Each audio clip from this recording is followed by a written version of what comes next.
আসসালামু আলাইকুম প্রিয় দেশবাসী। বাংলাদেশে অনেক বক্তা বা মুন্সি বা মৌলবি তারা অনেক কিছুর মধ্যে পেক্কা ধরে। বিএনপির এক নেত্রী, তরুণ নেত্রী, বাংলাদেশের প্রথম সে এমপি নির্বাচনে নমিনেশন পেয়েছে বিএনপি, বাংলাদেশ জাতীয়তাবাদী দল বিএনপি। সে স্বৈরাচারের বিরুদ্ধে আন্দোলন করেছে। সে একজন জুলাই যোদ্ধা।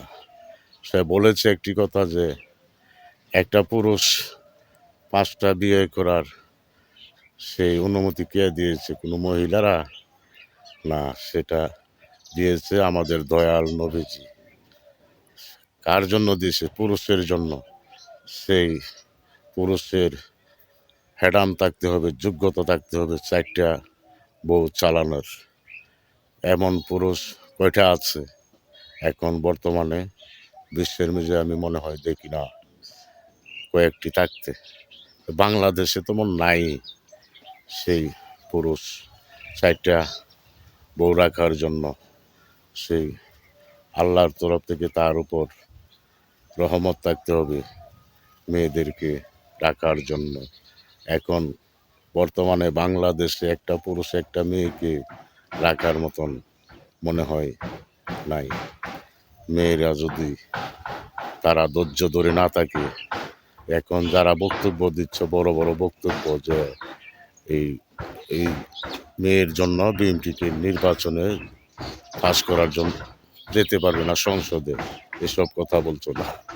এটা নির্বাচনের সাথে নিয়ে লাগাইছো বিএনপি বা বিএনপির দলকে। তোমরা এসব কথা কইয়া কিছুই করতে পারবে না।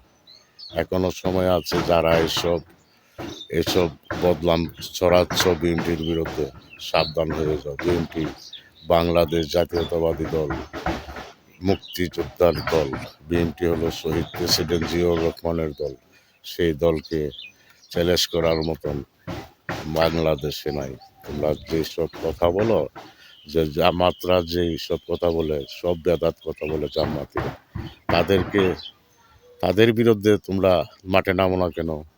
যেসব জুলাই যোদ্ধারা মাঠে নেমে স্বৈরাচার সরিয়েছে, তখন তোমরা যা খুশি তা বক্তব্য দিতে পারছো। এর আগে তো আর এসব বক্তব্য দাও না। বিএনপির বিরুদ্ধে কথা বলতে গেলে খুব হিসাব করে কথা বলবে। বিএনপি কোনো অরাজনীতি দল না, বিএনপি কোনো ইসলাম বিরোধী দল না। বিএনপি ইসলামের পক্ষে, আল্লাহ নবীজির পক্ষে।